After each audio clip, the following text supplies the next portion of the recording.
Yeah.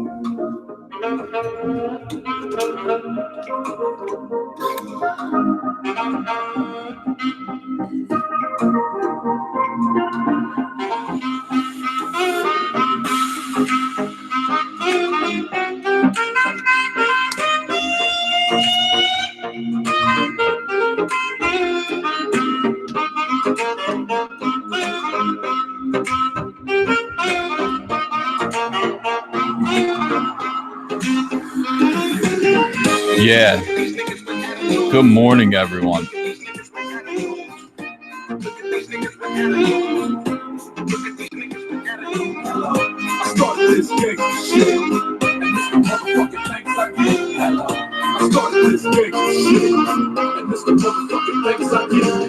Morning. Good morning, my friend. How are you?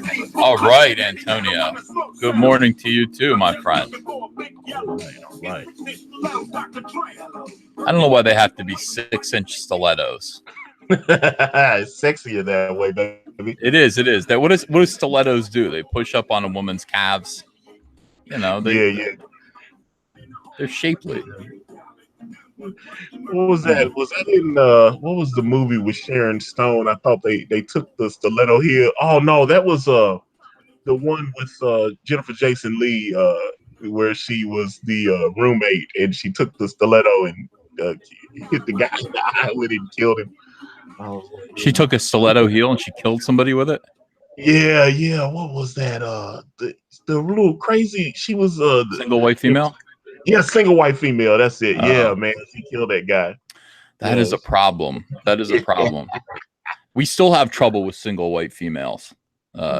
Mostly in comics. Hi, everyone. Hello. Good Friday to you. This is Comic Artist Pro Secrets, the morning show live. It's just another extension of Comicsgate Live. Good to be among you. Let me fix my headphones here. Man, last night was crazy. All right, so I've been sleeping really, really well lately, and it takes a lot to wake me out of bed, right? On our front porch right now is a giant wooden scarecrow. Do you know why? Because it's Halloween, not because we're trying to scare crows. In fact, we would encourage crows to come visit. That would be kind of cute. But no, there's a scarecrow, and it's made of wood. And we had wind warnings. We had flood warnings until 4 a.m. So, I'm out like a light. I worked really hard yesterday. I did my Comicsgate Live show. It was exhausting. Went to bed. And at 3 a.m., I'm like, what is that? Like, what is it? Somebody is furiously ringing my doorbell. Ding dong, ding dong, ding. Like as though my son were locked out of the house at 3 a.m. This has happened before. Locked out of the house at 3 a.m. and furiously trying to get in. And he's got to wake someone up. So he's ding-donging the doorbell. Now, my son is in Ohio, so I knew this wasn't Hunter. I kind of sleepily felt for Andrea. And I don't know, in my dream state, I felt like Andrea wasn't next to me. She was. I just didn't know that. And I kind of stumbled out of bed, half naked, went downstairs. And I was like, while I was going downstairs, the doorbell is still furiously ringing. And I can't see anyone through the windows. I don't know, I don't know what's going on. And suddenly it occurred to me like this could be trouble, and I need to be kind of on point, like if it's trouble. So I kind of snapped to a little bit, and I'm like, I stiffen my back a little bit, like I'm ready. Like, what if it's a fight or something? Which is a weird thought to be having at 3 a.m. While someone's ringing your doorbell like that. I open up the door.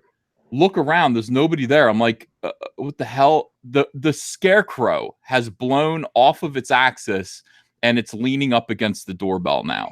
And it weighs a lot. It's leaning up against the doorbell. Ding dong, ding dong, ding dong, ding dong, ding dong.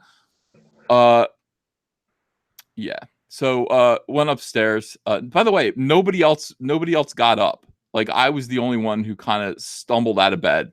And was trying to get ready for a fight. For some reason, that's what I thought. I was like, this is going to be a fight. I know this is going to be a weirdo who's come to fight me. That was my thought. But no, it was just the scarecrow. The wind was incredible last night. And I just went out to take out the recycling, and it feels like autumn at last. It feels like autumn. I mean, it's wet outside. It's cold. It's windy. There's still a rabbit in my front yard. We have bunnies, wild bunnies. We also have a skunk, as many of you know. And Ethan, scarecrow repairman. Yeah, I fixed it, Amy. Don't worry, I fixed it. And by the way, yeah, this morning, Andrea was like, "What was that?" I was like, "It was the scarecrow you put on the front doorstep." She's like, "Huh?" She's like, "It didn't even rouse me. I was aware of it happening, but I wasn't going to get up to solve it." And I was like, "We could have had that doorbell ringing all night long, all night long." I conquered it. I conquered adversity, says Low Res Boy. That's correct. Don't do that again, Scarecrow. I will recycle you. Lord Vulcan wants to know if the skunk is still around. I haven't seen him. I haven't seen that skunk, and I'm hoping he doesn't come back. We installed that new swing set, and Ava loves it. I mean, Ava is out there playing on that swing set all day long. I mean, she absolutely loves it. So I hope the skunk doesn't come back. Antonio, I'm watching Sesame Street this morning. Oh, okay. Yeah. Sunny day, sweeping the clouds away. Yeah. It's a good show. It's been on for 50 years. Nobody knows their alphabet. Nobody can count to 10 yet. They're still working on it. But none of the puppets. How would you like to live amongst those weirdo puppets? I don't know if I could do it. I don't know. I used to want to be on Sesame Street and hang with Oscar and the Count and Grover. I was like, that used to be my thing back in the day. I loved it.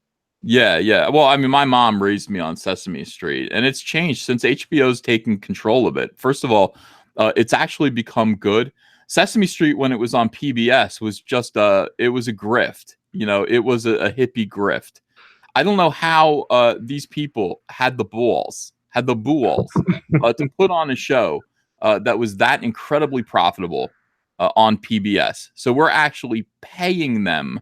They're it's coming out of our tax dollars for them to put Sesame Street on the air, and at the same time they're putting out plushies and toys and mass marketing all of their incredibly popular cultural icons. For some reason, they pretended as though this was something that needed government support in order to keep on the air. It was a total grift. It was a total scam. Now HBO bought it, and now for the first time, and by the way, so the content of Sesame Street all during that time period was weak. The jokes weren't really funny. They were letting hippie, drug addict animators do all these psychedelic things that went into my brain and probably damaged me as a child. They damaged me as a child, Antonio. I remember 1, 2, 3, 4, 5, 6. That was the Pointer Sisters. Oh yeah, I love that, man. That was man. I'm trying. I still remember those old songs, man. It's just like I learned to count in Spanish. What was her name? Gloria. I'm trying to remember. I remember they went to Puerto Rico for like a week or something. Maria. Well, there was a Gloria too, but I think Maria was the main one. Oh yeah. By the way, Diversity in Comics has a crush on her. I don't know what his problem is. I never saw her as a sexual being at all, ever. Yeah, I was too young for that. Did you ever want to bang anyone on Sesame Street? Like, no. If you had to. Yeah, it was just if like you had to. Like, I guess it would be Maria. Maria. Yeah. I can go back and look now, but they had even when they show those old the old clips, you see like the old 70s hair and stuff, and it's just like, yeah, it doesn't do it for me. So 70s hair is okay. Yeah. It's okay. I don't know. I kind of dig it. People are saying Maria was hot. Well, I don't know. I mean, okay. She's okay. Here's why I'm talking about this. So I'm watching Sesame Street. First of all, HBO has taken it over. And HBO has made it extremely profitable. Well, HBO is now, because HBO has money, the show has gone from the public sector, from the public sector to the private sector. So now Sesame Street actually has to make money. HBO is earning money from it, from subscriptions. People are actually paying for it. And thus Sesame Street now has quality actors and actresses coming on the show. I mean, and they have writers. The show is incredibly funny and well put together now because it has to turn a profit. It's not depending on the public sector. It's not getting tax dollars. There's no laziness, no filthy hippies involved. It's now filthy Hollywood that's involved. And filthy Hollywood is involved. They have big stars, man. I was watching Jason Derulo teach Elmo how to dance. I was like, teach me something. Teach me something, Derulo. Teach me how to Dougie. Teach me how to wiggle Wiggle, wiggle. Na, na, na, na, na, na. I love Jason Derulo. So anyway, what this all comes around to is this. I noticed this the other day. I was like, um, Sesame Street talked about, hey, autism is a thing. It's a something that modern families are dealing with, and let's have an autistic puppet. And this is going to be a character named Julia. She has autism, Oh, and that's going to be something because again, we're going to teach children how to deal with autism, like with their peers, through this puppet. So they introduced Julia.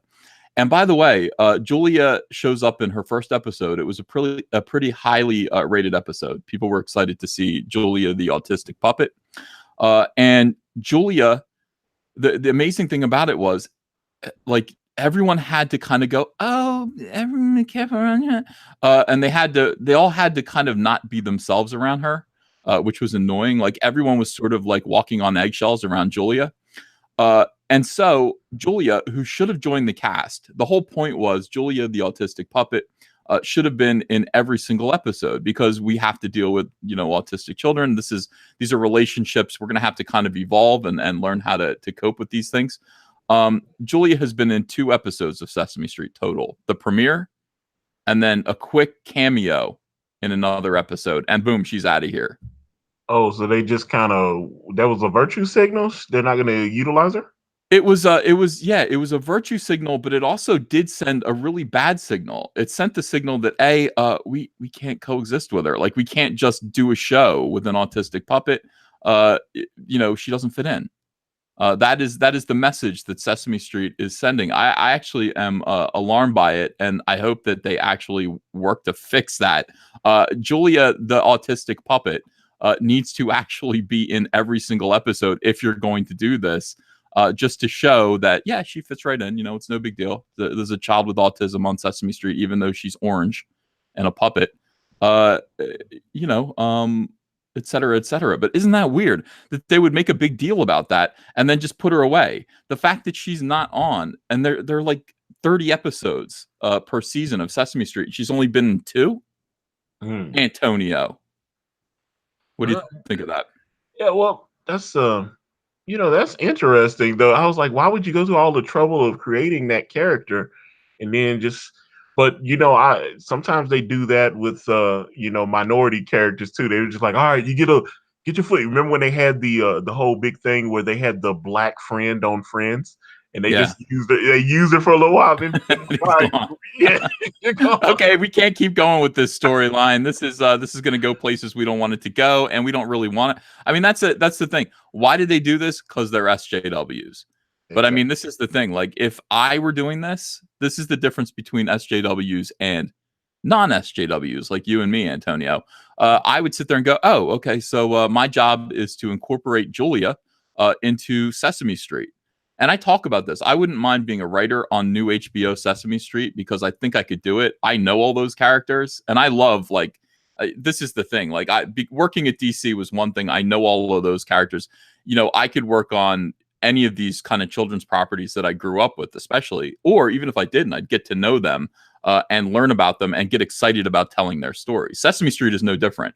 So if my job were to work on Sesame Street, and they handed me this situation where I had to have a puppet with autism, a little, autistic puppet girl, be on Sesame Street. She would be on every episode, and it would be all about how to deal, how to communicate, how to play with, how to interact with a little child with autism without it being a big deal, without everyone having to kind of go, okay, everyone can be friends.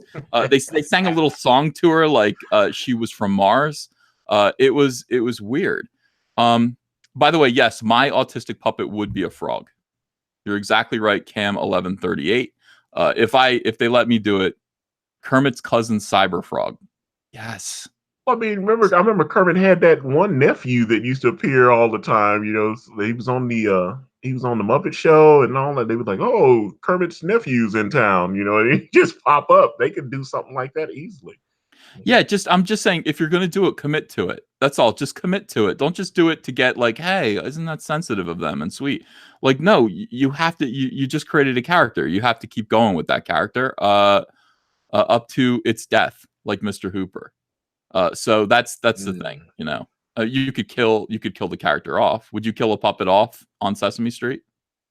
Uh, they really only dealt with because I remember when the person that played Mr. Hooper died, and they obviously addressed it on the show, and it seems like they haven't gone back and touched on that. I know they did divorce. They had someone that I think it was a puppet whose parents were divorced on there, and they did that as a storyline. Uh, Yeah. yeah, it was just they just kind of touch it and then they move on. You're just like, okay, well. Well, that's the thing. I would have a puppet run into the street to get a ball. Like, say it's Telly, like someone that you don't really care about. I don't care about Telly. Telly's a moron. Like Telly is the dumbest puppet on Sesame Street, and that's saying something. So Telly goes into the street to get a ball, and then you hear, "Oh no!" And everybody watches in horror. It'll happen off camera. It'll happen off screen. But then it teaches everybody not to run into the street to get a ball. Now it's a harsh lesson. All right, maybe I shouldn't be writing Sesame Street. Yeah, that would be traumatic, man. I was like, "Dang, that's a little harsh, bro. It's like Pet Cemetery with And then you bury him, and he comes back. Yeah, he's coming exactly. back. Yeah. Everyone's saying F Telly in the chat. F Telly. Yeah, Telly's my least favorite. My favorite Muppet growing up on Sesame Street was Harry Monster, because he was a union guy. He was a union thug. I liked him. He was a big brute of a guy. He's like, oh, I'm Harry the Monster, and he was big. And where is he now? Where's Harry the Monster now? I think he's probably in witness protection somewhere. I think they found out that he was touching little boys. Oh no, no, no, no! That was not the career path for Harry Monster. Uh, he was a big chunk of a puppet. My mom she knitted me Harry Monster mittens when I was little. Everybody else wanted Big Bird and Ernie and Bert. No, Harry Monster. So she knitted me Harry Monster mittens. I'll never forget it. Thanks, Mom. We got a lot of stuff going on today. People are still concerned about Vox Day at Indiegogo. Oh yeah. Not so much about Vox Day, himself, but about Indiegogo, and if Indiegogo is going to remain a suitable platform or a stable platform, if it gets woke. I have received assurances from Indiegogo that this is not the case, and that they're excited about my next 4 campaigns. So that's what I've heard. That's what was told to me by my contact at Indiegogo. So at the moment, I would say don't fear. But on the other hand, I was talking to Andrew about this morning, and I was just like, look, we have to actually, build, some stability for ourselves. Good morning, Doug. How are you? Good morning, sir. I'm interested in this, what your take is on the Indiegogo thing. So I popped in. Although I like your Sesame Street stuff too, but go ahead. Oh, thanks. Yeah, my take is, okay, well, look, we might as well just go straight at this and see what happened to Vox. Now, I'm sure there was a very careful conspiracy to make this happen. Here's the problem with why Vox got taken down. Here are the rules. Can you see this now? Yeah. Is this on the screen? Here are the rules.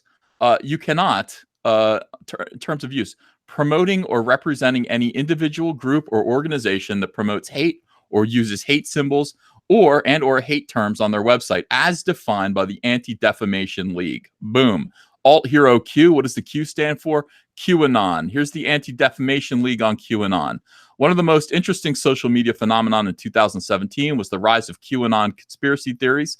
In late October 2017, an anonymous user known as Q began posting batches of cryptic comments, which were interpreted by readers as secret intelligence from the Trump administration about actions it was taking to oppose an anti-American conspiracy. All right, so the vast majority of QAnon-inspired conspiracy theories have nothing to do with anti-Semitism. However, a small percentage of tweets referencing QAnon also referred to Israel, Jews, Zionists, Rothschilds, a Jewish banking... all right, I don't know what this all is.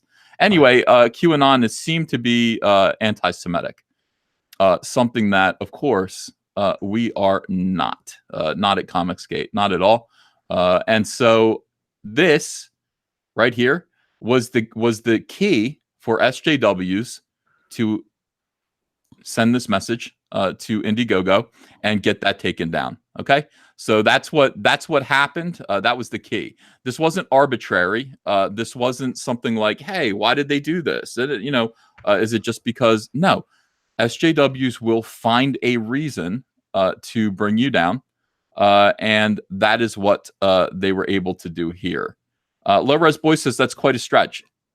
Yes, maybe, but it doesn't really matter. If they want to bring you down, they will find an excuse. And this is indeed, look, this is pretty clear. As defined by the Anti-Defamation League, here's the ADL. They actually mention QAnon as a hate symbol. QAnon is right in the title of this comic book campaign. It's simple. It's ABC. It's fair. It's okay. Fair. So that's pretty much what happened to Vox Day. I did check and say, are we in any trouble? Do I have to worry about my friends at Comicsgate? Do I have to worry about using this platform over the next 2 years or so to continue to promote other people's projects? Do we have to be concerned? And I was reassured that the answer is no. Now, look, Hugh Hoyland says, Ethan, the ADL is a radical left. Okay, be that as it may. Be that as it may, I'm not going to argue with that. I'm not going to argue with that at all. What I'm saying is it's here in the Indiegogo terms of use. It's fair. It's user beware, and that's fair. That's correct. What I needed to know was, and I did say, look, I need to know these rules because I will abide by the rules, and I need to know the rules. So why did this happen? This was sent to me by a user who did this research. It was not sent to me by Indiegogo. Indiegogo actually said, well, we can't comment on somebody else's campaign like that. That's privacy. Understood. But this is it. This is most definitely the reason. And you guys can make your own judgment about it's fair, it's not fair, it's bullshit, it's this or that. You're allowed to do that. But this is the explanation. You guys can judge for yourself whether or not it's fair. My bigger problem with that, Ethan, is now I'm going to go on the ADL, if that's their standard, and look at all of their definitions of hate, because they have a whole online searchable database for their things for hate. And there may be pretty normal stuff in there that they may call hate, like labeling, including labeling SJWs or something. I mean, for all we know, that definition may, I'm just saying, if this is fair warning and fair use, and ADL is what they're announcing as their standard, and ADL obviously does lean left, then there may be a lot of things that we need to look into just to make sure that the vocabulary is right. Right. So this is the thing. Yeah, of course the chat is reacting. They're saying you're not red pilled. Comicsgate, they're trying to turn Comicsgate into a hate group. Why? So that they can do this to it. Of course. We see all this coming. It's dishonest. This is culture war, guys. This is culture war. Now, I also agree that I want a warning about this kind of a thing. And I did actually say, hey, let me know. Yeah. Let me know if this kind of thing is coming down the pike. If I'm, doing something wrong, if I'm not following a rule, give me a warning. Give me a heads up. This is a very short-term answer to where we're going to go long-term. Obviously, we can't. The whole point of Comicsgate is to get away from, in-betweeners. We got to get the second guy out of here. The guy who can actually make trouble, the guy that can be attacked, make trouble, stop us in our tracks. So we clearly, what we need to do is we need to build our own platform, our own fundraising platform. And I know Vox Day tried to do that before. I don't know what happened with him. I don't want to. I don't want to answer for anything Vox Day does, ever. Okay, yeah. Ever. So whatever he's doing, I don't know. It has nothing to do with me. I am thinking about getting together with other people and actually making Comicsgate self-sufficient to the point where we have our own crowdfunding program that is run by me. And this way, I will officially become Antonio. I will become the Stan Lee of Comicsgate. Fantastic, true believers. Here's why I think that's a bad idea, if you don't mind. Go ahead, tell me. Because the things that the things that Indiegogo as a business do very well, and Kickstarter and crowdfunding places do very well, I can't compete with that. And I don't mean doing very well raising money. I mean doing very well of running that software, that hub, and that interface online, that you don't want to have to pay programmers to do that and figure out all that. I want you telling stories at your table. And that is not running a crowdfunding. I can't help it. I would love to be able to do that. I can tell you I have some experience in running websites. That is a very complicated script. The more traffic that it comes with it, you would definitely need someone that I'll would have to hire people. We'll have to hire help. But legal liability from taking people's money and dealing with their accounts and things. What do you guys recommend? Make comics. That's what I recommend. Go be happy. Make comics. I mean, Doug, you're not you listening to the problem here. Okay, Doug. okay. I know, but that's not a problem until it's a problem. When they start kicking me for my beliefs, then yeah, it's a problem. But I'm not going to. I don't know if I'll. You just open up a PayPal button. Boop, PayPal. Send me money. I'll send you a comic. But in the meanwhile, for God's sake, we can't just get pushed further and further into the margins. We can't allow ourselves to do that. We have to be able to stand up and just create something that is, self-sufficient, that doesn't rely on arbitrary, decisions made by people that we don't know and will never meet. Yeah. We can't do that. So this is not a problem with us. This doesn't have anything to do with us. This is Vox Day. We don't cross this line. Well, no, we don't. Yeah, but there are people trying to link Ethan with Vox, and I saw someone in the chat saying that the ADL had already claimed that Gamergate was a hate group. So what if a group like the ADL said that Comicsgate was a hate movement?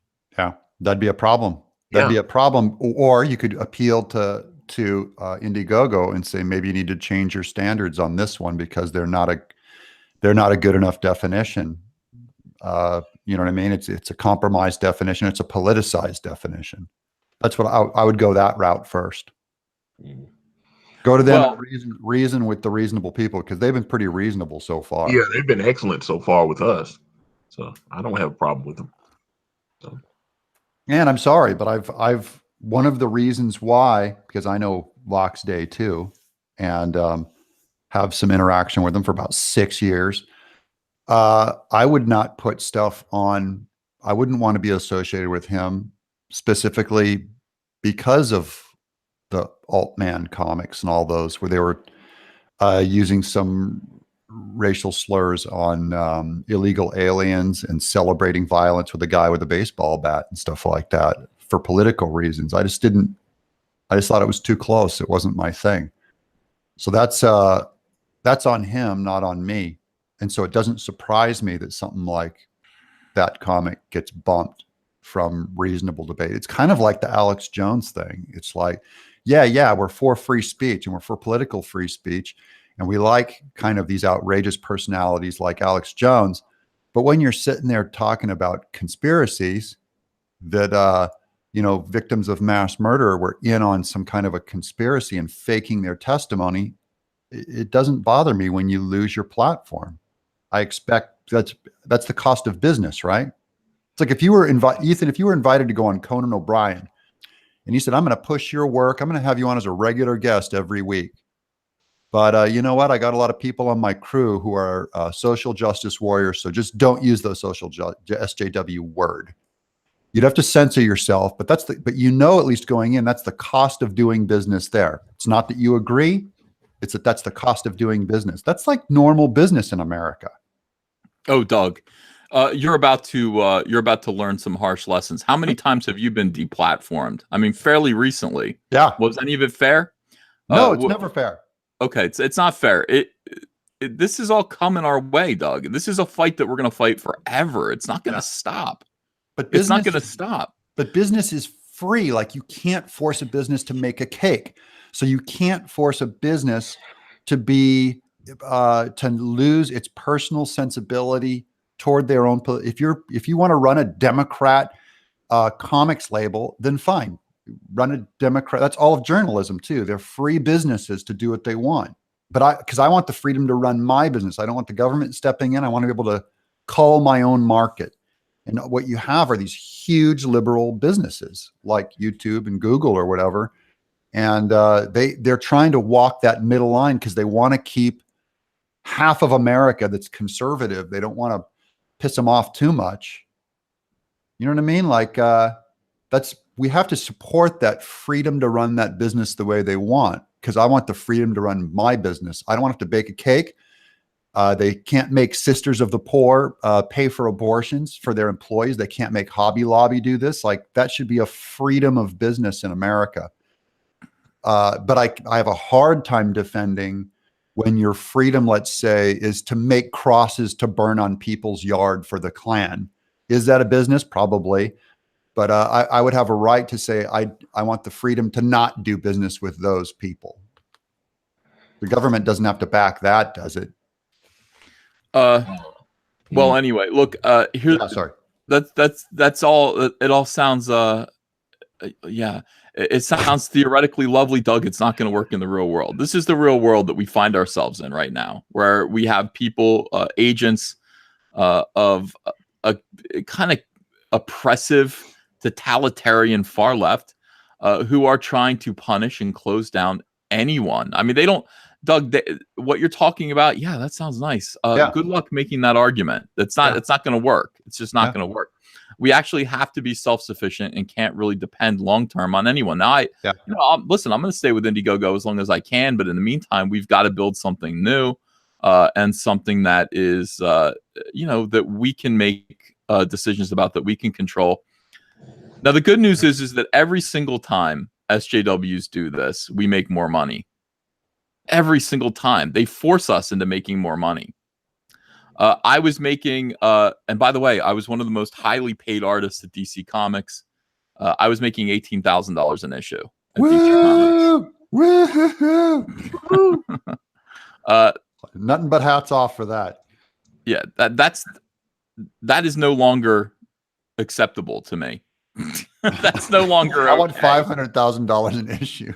Yes, the rates went up. So I'm not interested in going backwards. I'm interested in going forwards. And doing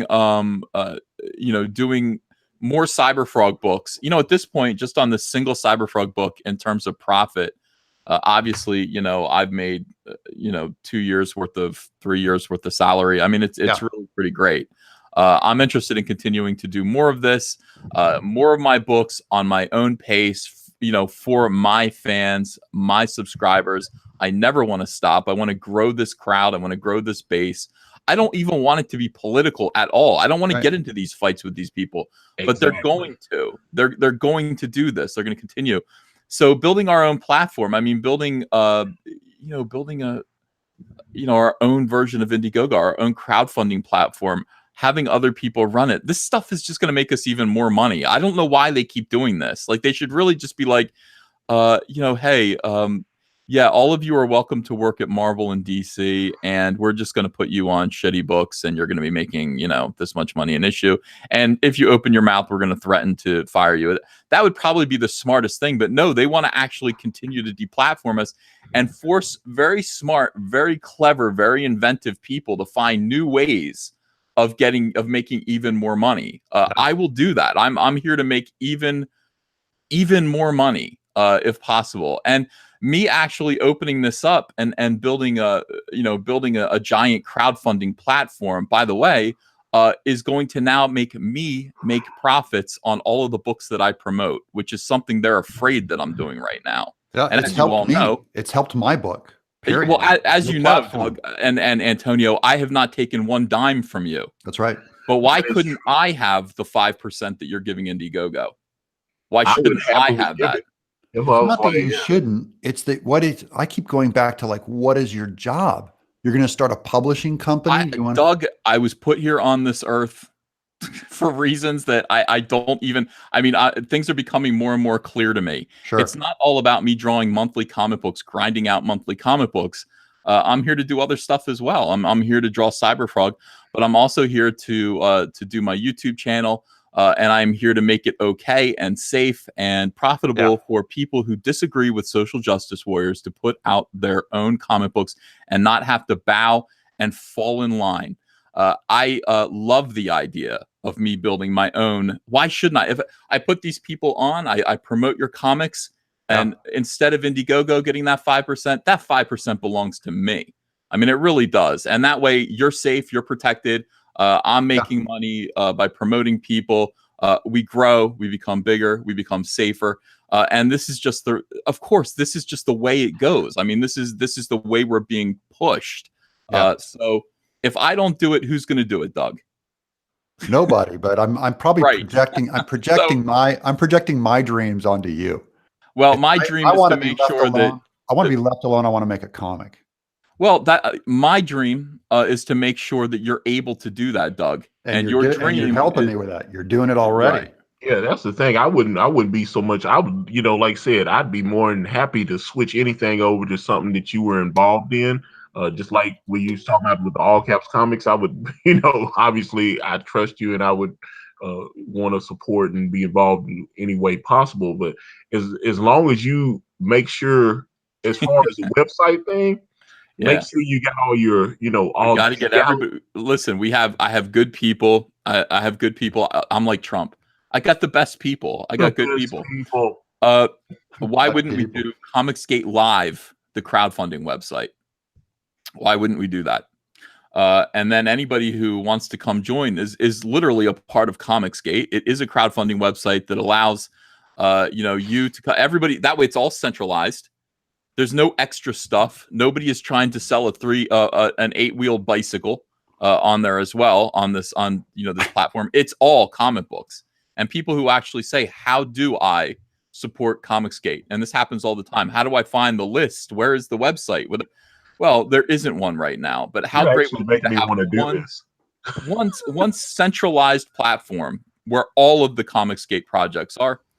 You can come and you come and shop and buy all of the comic books that we're putting out right there. It just makes sense. So there we go. This is maybe you need to. I mean, you're actually making me go, man. He could really do this, and this could change everything. It would just. I got so many ideas of what you could do with it. Oh man, it would be beautiful. We just have to believe. We just have to believe. Beowulf says, "Can we please not call it Comicsgate?" I don't care anymore.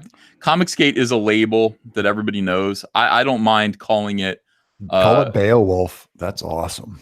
Yeah, Beowulf. We could call it, all caps comics. A label that everyone already knows. Cyberfromics. Cyberfrog. I don't know. But anyway, this is something that we could do. And the more they push us in this direction, and we're not even really being pushed yet, but I mean, should this happen, and I think it is inevitably going to happen. They're going to take probably they're going to be unsatisfied with the results of the election next month. They're going to get more and more mean, more and more crazy, more and more rude, and they're going to continue to lose contact with reality or fairness or kindness or just basic decency and humanity. We are going to have to protect ourselves from these animals, and they are animals. I want to make sure that people can do their comics. Yeah. And by the way, I want to get rich doing that. Yeah. So this is where we're going. Nothing wrong with it. Hey, man, I'm big on entrepreneurs. Hey, yeah, I'll be there with you, man. Let's do it. Thank you, Antonio. I couldn't do it without you, and I couldn't do it without Doug, and I couldn't do it without everyone who's involved right now. I mean, this is such a great group of talented people. We obviously, we have to do this. We have to do this. So. It is a legit brand. It's a legit brand as far as what Comicsgate stands for and what you're doing. We need to transform, because that's the thing. They've got that stigma on the word Comicsgate. We need to transform this, keep the movement going, and transform it and shift it in a different direction. Because I think, Ethan, the work that you're doing is going to outlive the name Comicsgate. I mean, that's a label. It's about your work. What about my comic books? Your I comic don't. books or your company that you start. Right. I'm just, my comic books are good. I really like Cyberfrog. I love Rainbow Brute. I have good ideas. I can sell comic books. Yeah. But You're Stan Lee. Stan it's Lee. selfish. It's selfish. I could just keep doing this and I could just keep, I don't know. I was telling Andrew, I was like, if we do this for like another 2 or 3 years, and we continue to build our platform and we keep everybody energized, yeah, we'll be able to retire young, if this were to continue to do well. But I can't walk away from this. I just can't walk away from this and only think about myself. I don't need to have other people on my YouTube channel. I don't need to do this. It's true. I want to do this. There's no life for anybody who has moderate or right of center views in comics, or who just doesn't agree with social justice warriors. And I do agree with the culture social creep that it will expand. If I had to look at the groundwork of what's happening in politics, there's too much. Our businesses like Indiegogo and Kickstarter and YouTube and Google, do they have the will or the philosophy to push against the peer pressure from the left that goes into boycotts and makes an accusation, and everyone suddenly drops their weights and runs? They drop their guns and run. Who's going to fight? And that does make you think, I'm gonna have to put together my own platform in the future if I'm going to make a living, because these people don't show a very strong backbone. There's no fair play over there. There's no fair play in the mainstream. Well, you don't want to just say mainstream comics, because it's not. It's just elements within mainstream comics that are pressuring them too. I mean, everybody is receiving pressure from these people. And the mainstream industry is going to bend to it, because that's the quickest way to get some peace. And then everyone around them is going to just kind of bend to it. It's hard to stand on principle and say, no, we disagree with what this guy stands for. And I've said it over and over again. I disagree with how many more times can I say? I disagree with Vox Day. I don't, by the way, I was telling Andrew, I was like, I don't like Vox Day. Like, this is the thing. Like, let me explain it. Now it's personal. I don't like Vox Day. And the reason why I don't like Vox Day is because when he did his Comicsgate imprint, I sent him a personal email saying, Vox, okay, if you consider me to be a friend and you call me all the time, do not do this. I can't let you do this. Do not do this to my little community. And you know what? He ignored it, and 1 hour later, he had a smirk on his face on YouTube announcing his Comicsgate imprint. So he knew what he was doing. He has no affection for me whatsoever. He won't even he is not interested in protecting what we're doing. He was interested in co-opting it and then lying about it. I hate Vox Day. Okay, I really don't like this guy. He did a bad thing to me. He did me a bad turn, and he put me in a very awkward position where I had to do something I didn't want to have to do. Yeah. He put me in an odd moral quandary. I didn't like it. And he still laughs about it. He still thinks it's funny. I don't like this guy. Huh. But at the same time, I don't like what's happening here. I don't like this. Somebody should be able to stand on principle and say, I disagree with this guy. I don't even like this guy. I hate this guy. But he has a right to put out his comic book. If it's not pornographic, if it's not outright just, hateful bigotry, and I don't think this is, he should be allowed to do what he's doing. I just have a hard time defending even the ideology, because Vox Day is just another Indiegogo. Indiegogo has the right to make their standard be the ADL, and Vox Day in America has the right to say whatever he wants. He doesn't have a right to force Indiegogo to put out stuff that goes against a post. I agree. Right? Indiegogo doesn't have to do this, right? But they should do this. They should say, I'm sorry. We stand for, creative freedom. We are not going to be the arbiter of what is right and wrong here necessarily, as long as you meet these standards, like as long as this isn't pornography or outright hate speech. And by the way, I don't think this is hate speech. I don't think it is. Yeah. Then you should be allowed to put out your comic book, especially when you're raising $100,000+. I mean, clearly, this is a project that some people wanted. And he put good people out of business that we know, who are working on that project, writers and artists and things, who are good guys who aren't going to get paid for their work. Right.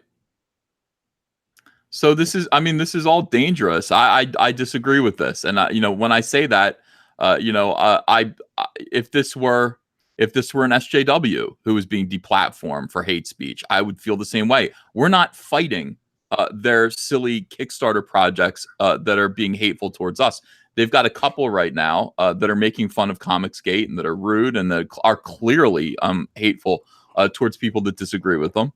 We're not fighting that. They have every right to put out their filth for their dozens of fans. They have every right to earn their $250 paychecks to do what they want to do. We don't want to get involved in these kind of arguments. What we want is we want to be able to safely produce our own comic books, and that's, you know, that's what Comicsgate is. That's what it'll continue to be. And so we have to grow up. We have to put on our big boy pants, and we have to actually figure out a way to do that so that we can put out comics, provide for our families, and provide for our fans. And again, remember my whole vision. I've said this like 4 months ago. I said, what is my dream?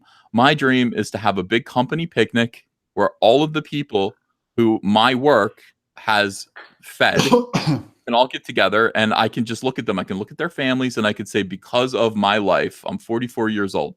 Because of the work that I did, it eventually led to me helping other people make a living. The families. I want to just keep my kids in school. You know, to Naples, we're all going through scuba diving classes. That's why I couldn't get on Comics Live last night. We were going through online scuba because I want to pay for my kids. We're going to learn scuba. We're going to go in the water together as a family. Doug, you should have called me. My buddy, he does that. He's a scuba instructor. He might be my instructor out here. Is he out here? Yeah, a guy named Kerry. Yeah, he's a good buddy of mine. Yeah, he might be my teacher. I don't know his name. Yeah. He's my bro. I can't wait, man. It's going to be great. We're going to go down with the fishes. But, you know, that is funded by my living I make on comics, bringing this back to Comicsgate. And that is funded by my backers, that I can educate my family and do some fun stuff and hold it all together and just make a living at this. You know, I'm not that great of a businessman. I like business, and I've had to learn to do some of it just to survive. But really, what I want to do is have someone else run my business, and I have lawyers and I have business people that I talk to all the time, and I just want to draw. This is what I want to do. This is my happy place. If I had FU money, I just do this all the time. Yeah, we got to make it so that that's possible. Yeah, Doug. Yeah, I appreciate that. I appreciate your help too, man. It's been huge. All right, so let's do the news now. Now, let's talk about, now that we've done Sesame Street. Well, Sesame Street and Vox Day in the first hour. Very important discussions, but of course now we got to find out what's going on in pop culture. Is Star Wars 9 really bringing back one of the franchise's biggest villains? This is movieweb.com. Fortunately, it is neither Kevin Berwick or B. Alan Orange. These two clowns. I really hope B. Alan Orange is a fat guy, Antonio. I wouldn't be shocked, but he's got to be. He's B. Orange. Like, he has to be round. He has to be round. I hope he is. Orange and round. That's like Baron Harkonnen from Dune. Ooh. Orange and round. Oh, let me read some of these super chats before we even get into this. We got a lot of super chats coming in. And thank you, guys. Appreciate the tips. Those are great. They do pay for Ava's diapers. And they also pay for pies. What the hell? Right now. How did I lose this? She puts the pie in the diaper. No, I do. Or I will one. That's one day. Let's not go down that. Let's not go down that path. Unappealing. Yeah, that's not. I had some pumpkin pie yesterday. Andrea said, "When is this going to stop?" Pie. I said, "I don't know. It's like at first it was a joke, but now like I was sitting down here working and I had an intense craving for pumpkin pie with whipped cream on it, and I was like, I'm just going to go up there and get it. And I was like, why am I? I'm actually like it. It was just funny before. Now I'm really craving pie. So I took the pie, I cut off like a little piece of it, and she says, when is this going to stop? And there was half of a pie left, and I threw it in the garbage. I said, there you go. Now it's going to stop. I mean, in a way, it's like dumping your alcohol down the sink drain, but you can just go out get more. You're always getting that 24-hour chip for Yeah. being off pie. That's all you can get is a 24-hour chip. You've got a drawer full of them. This is a problem. Andrea Nicole here says it's peak pie season. I know. Look, Thanksgiving is coming up. We got all the pumpkin pies, all the apple pies. Everything is fresh. Everything is good. This is the season to try to avoid pies if you can, but they're there and they're great. Pie is in the air. Yeah. Do. The Great White Dope says shekels for the Scarecrow story. Brighten my day. Yeah, Doug. I heard it. I heard it. The doorbell thing killed me. I loved it. God. It's scary that, it wasn't the wind. The Scarecrow came alive and fell on your doorbell. He wanted to have a moment with you. Yeah. So it's like Night at the Museum or something where it just comes alive. Yeah, he told the big tacky inflatable witch you have on your yard, watch this. I'm gonna get the guy to come out in his underwear. Watch this. I don't have one of those yet. All the kids in my house want inflatables. They want those inflatable things. They are tacky. But every time you go to like BJ's or one of these big, they have like a great display of inflatables. And yeah, they're like, when can we get a big inflatable ghost? I'm like, but I mean, they have the inflatable peanuts doing the Great Pumpkin sequence, and I'm kind of like, well, I mean, I could be convinced on a weaker moment. It's not like inflatables are off model. They're all bulgy in the wrong place. They can't hold a model. It's like they just kind of sag. I like the robot things they have where when you go by and their motion detector and like a skeleton will jump out or a witch will come alive. They're all real. Or they have dinosaurs and stuff that howl and animate. You like that stuff? I like that stuff. Yeah. Yeah, there's not a lot of like outright horror. Like our Halloween is still cute. First of all, if I have one problem with Andrea, and I do have one problem with Andrea, she does not like horror movies. It sounds like 99 problems, man. Dude, this is hard for me. Now, I kind of dealt with it. Like, I love Andrea. She's a perfect woman, except she is afraid of like. Can we watch Poltergeist? No. I did that. The Beloved Miss to Naples, same thing. Oh, honey, can we play Poltergeist for the kids? She's all that movie? No, that's trash. That's horrifying. She was so damaged when she saw it. That's a good sign for your lady. It means she's not she's not all jaded. She's normal. She's a normal person, but I just I still I have a lot of horror movies. I haven't watched a horror movie because I don't have an opportunity to watch a horror movie. But I love horror movies and have a great collection and nobody to watch them with. Like I would love to sit down and watch the Paranormal Activity movies with her, but she will have nightmares. Oh yeah, and no doubt. The kids in the house, I mean, Kaylee isn't gonna, Kaylee and Ava, Kaylee is 11 years old, so she should just be hitting her like horror movie interest thing. Like, hey, can we watch this scary movie with my girlfriends? And that's the way kids are at like age 11. You watch Nightmare on Elm Street and you get scared and you have little slumber parties.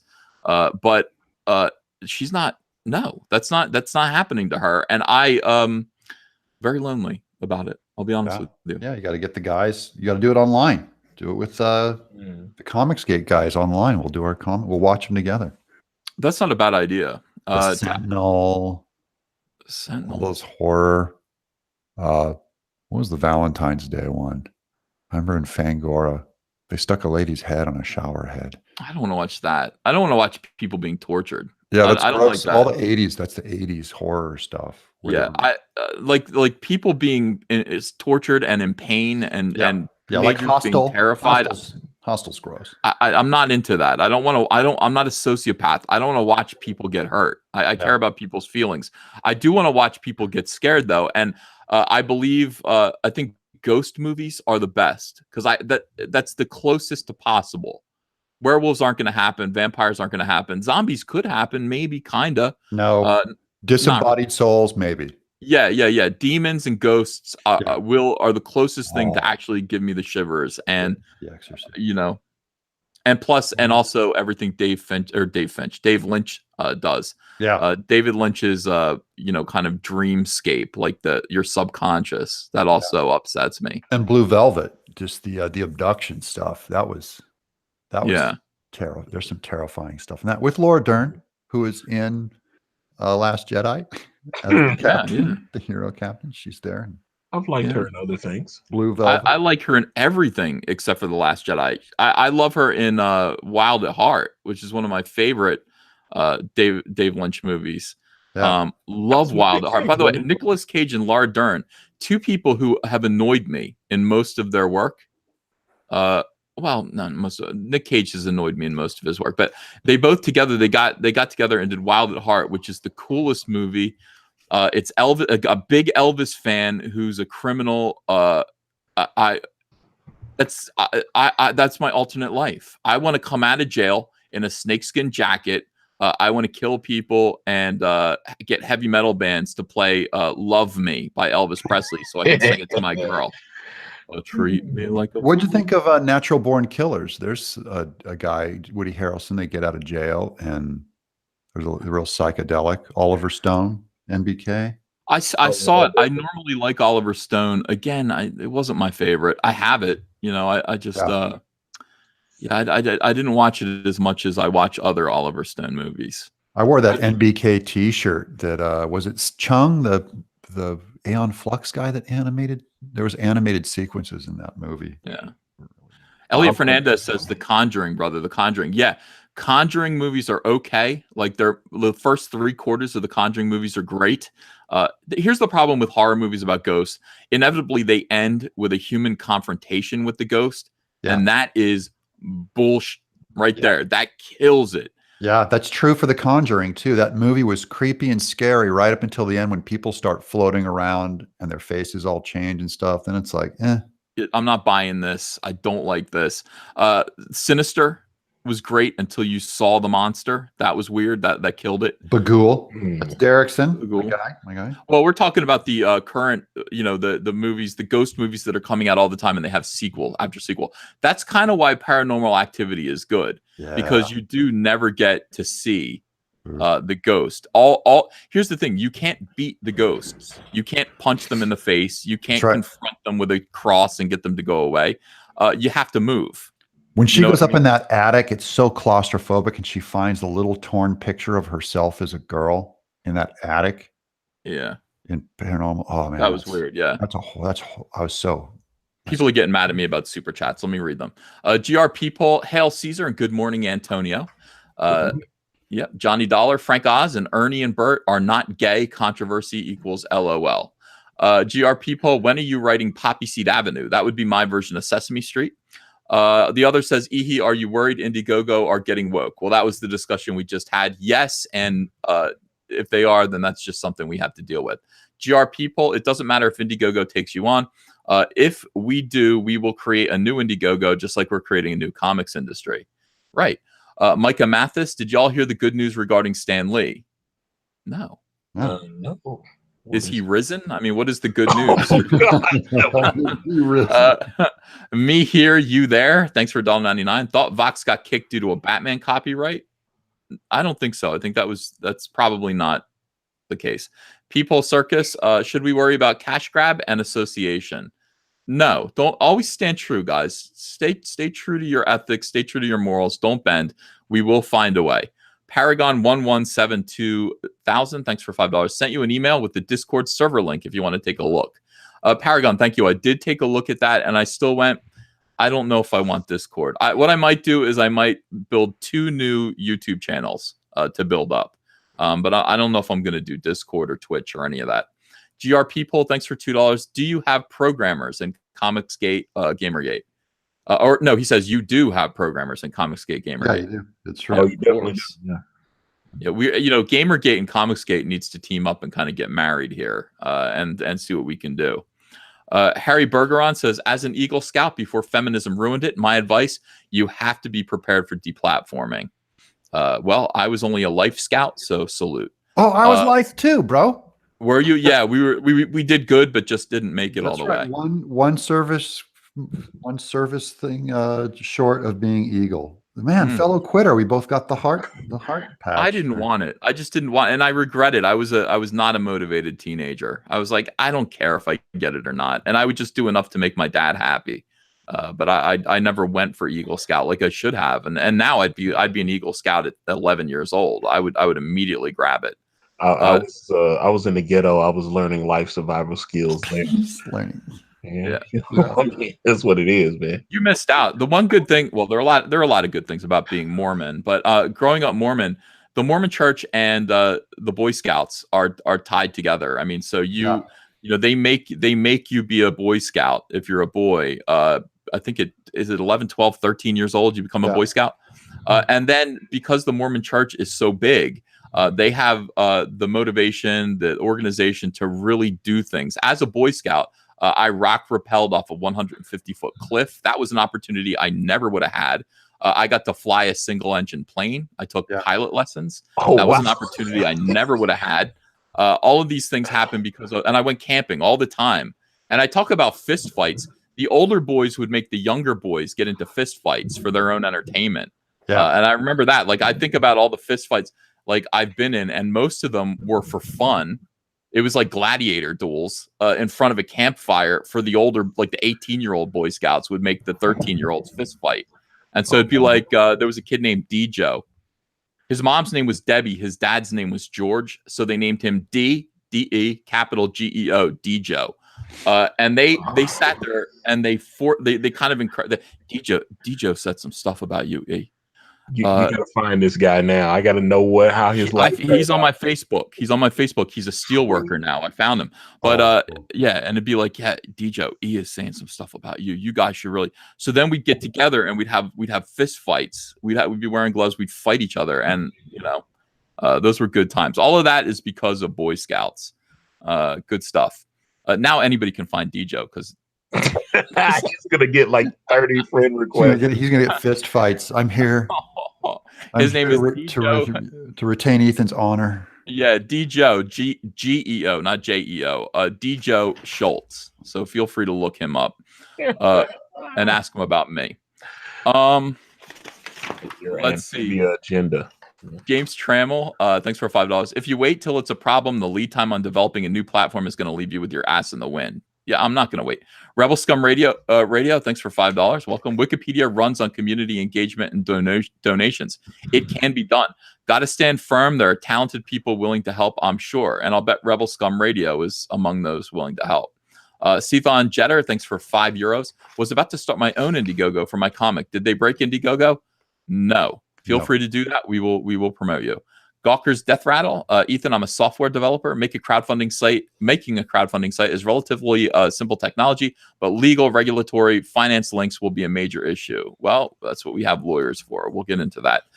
Das Apterganger, thanks for $2. Hire conservative artists. Let us help build it. The other £5. Ethan, do you think Google, Apple, etc. Wow, a lot of super chats. Thank you guys. It looks like you're sending me and Andrea out to dinner. Google, Apple, etc. would carry your crowdfunding app. I have my doubts. I don't know. Don Palmera, I didn't do anything wrong.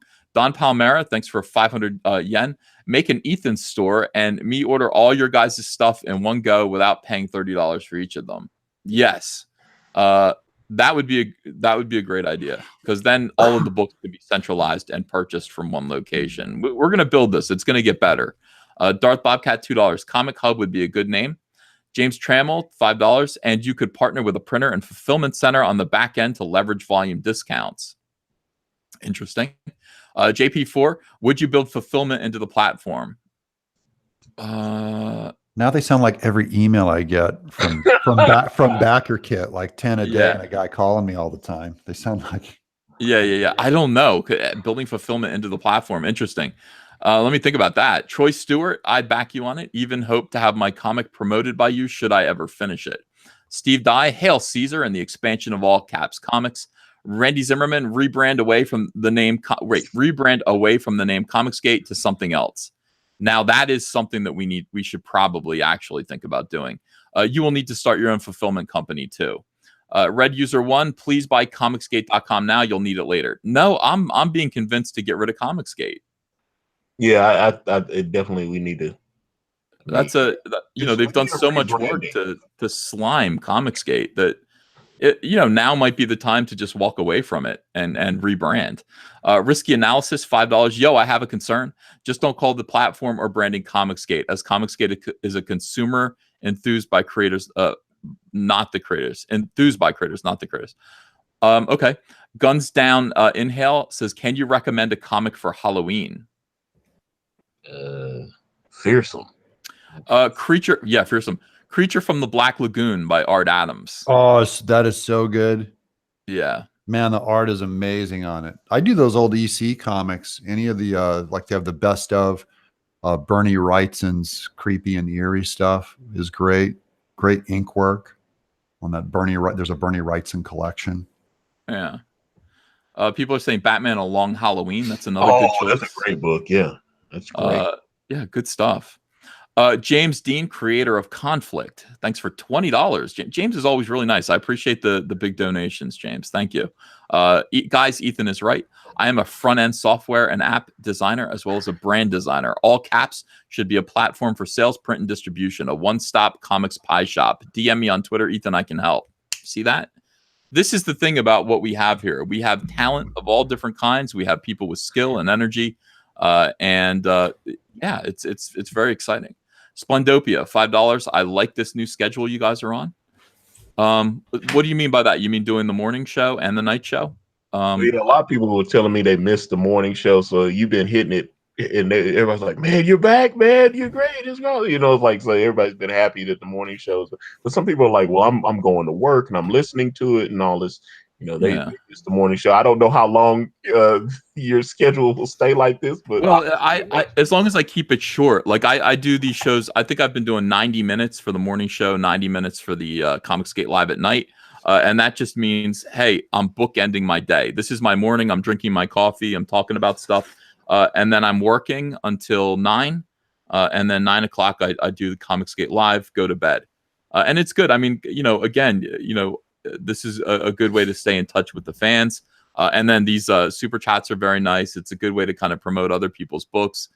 I think it's a good use of my time. It's harder to make the 10-minute videos. Those take a little bit more time out of my day. Then you're editing stuff. I like you just talking. I like the earlier late night too, is a little more reasonable to make. Yeah, and more people are available. Okay, look at this black cat. This is Bernie Wrightson. This is from that collection of creepy Bernie Wrightson, probably the greatest, one of the great legends of comic art. Look at this killer black and white Halloween. This is just illustrated Edgar Allan Poe. He's just, I learn from him every time how to do wrinkles, how to do cloth and stuff. He's a blast. This whole book is just full of, he was a big Dory, the Doré illustrations, those great inks. Right. Sticking an axe and there's good stuff. Man, Bernie Wrightson was, man. Look he could do anything. He was inhuman. He was so amazing. I got to have dinner with him once with his son at Comic-Con. I just stared at his giant fuzzy eyebrows. Eyebrows were just totally Russian looking. That is absolutely gorgeous art. Yeah. I hung out with Bernie Wrightson and his then girlfriend, who fortunately he broke up with in the 90s. We went to dinner with him a bunch. Really enjoyed it. Really enjoyed his company. And then I saw him again in Texas. I sat next to his wife. He got married in 2000 something or other. I think I was there with him in 2008. Sat next to him. It was great. Man, this is cool stuff. Yeah, this is good Halloween stuff. Yeah, it's putting me in the mood. Doc S says, EVS, did you scold Doug for stepping on your punchline yesterday? I think Doug knows he did that. Oh, he hit me on his show last night. I heard that. Yeah. Cecil dog piling on too. What a weasel. No defense from Cecil. No. Doesn't have my back. Well, Cecil's a comedian, so Cecil knows the how devastating that was. Cecil's fully aware, but I forgive you, Doug. It's not, not a big deal. Hey man, when you talk, I'm going to step on some jokes sometimes, and you don't know how. Yeah, exactly. How are you supposed to know? I didn't know where you were going with it, but still, you were doing and she gets stung by a hornet and dead. Is there room for us too? And she gets stung by a hornet and dead. It's not quite like I stepped on a masterpiece like Who's on First. No, but it was all about context. Okay. It was all about context, because if you don't allow me to finish, then it sounds like I'm virtue signaling, and I was not virtue signaling. Yeah. All right. So anyway, let's see. Where the hell was I? Oh yeah, here it is. Doug says Midnight V. Thank you for $20. Wow, appreciate that. 20 bucks. Yeah. That leave me alone logic plays into their hands. Deplatforming is a tool of the social terrorists. This isn't just Indiegogo saying we have these standards. This is an act based in capitulation. First they came for, et cetera, et cetera. Yeah, that is the thing. Elliot Fernandez says first they came for Vox Day, and then they never came for me because I'm not an ethno-nationalist. Yeah, but do you see what they're doing though? Yeah. Like I know. I mean, I would not defer my standards to the ADL if I was Indiegogo. I'd have my own list of standards. But they have, you know. That's a So weakness. that's Weakness the in the model. You know. Dr. Fantastic says, "Shut up, Doug." Metalhead says, "You are worse, Doug." Thank you. Metalhead also says, "Censor, Doug." And Bean from PA says, "Lame Doug." So there's a variety of different opinions about what you are saying. Like people, some agree, some disagree. Yeah. Elliot Fernandez is here. Hey, Elliot, why aren't you in here working, pal? $2. The Conjuring, brother. The Conjuring. Yes, bro, he's not in the chat. You got to get him in the chat. You got to add him to the Twitter. What do you mean? No, he's not in the room. Oh, snap. I knew I forgot some people. Elliot, I overlooked you. I will put you in there. I'm not sure. Hold on a second. Let me actually do that right now. In fact, so that Elliot in the future is able to pop in here whenever he wants. And for goodness sakes, the only person who's not in there is Nasser. Nasser, what happened? What's wrong with brother Nasser? Well, somebody blocked him. Yeah, but did you kick him out of the Twitter chat? We got to get him in. He's a pet. What? Because you want to get him on the air, so when he comes on the show, he doesn't say anything. You just see his little howl icon down there, and you hear his chair squeak the whole show. What's wrong with you? Yeah. Well, some people got their feelings hurt that they weren't invited. Who? I'm going to make you say, yeah. I'm just saying. Elliot is in. People love you, and they want your attention, your raging sunbeam to shine down upon them. Well, let's at least give him a year that you promised to put him back in, like 2020. What do you mean? No, that you're going to put Nasser back in the chat. It's not my fault. The reason why Nasser isn't in there is because somebody blocked him. I would have him in there, except for the fact that he is blocked by someone, and so he can't. He's not in there. How does he get unblocked? I don't know. That person would have to unblock him, and then you can put him the person who's adding names has blocked him, and they have to re-add him in. I like following him on Twitter too. You guys got to follow Nasser. He puts up great art. Like I like watching the feed because every time great art comes up, it's Nasser out calling the internet, reposting cool comic art. He's got good taste.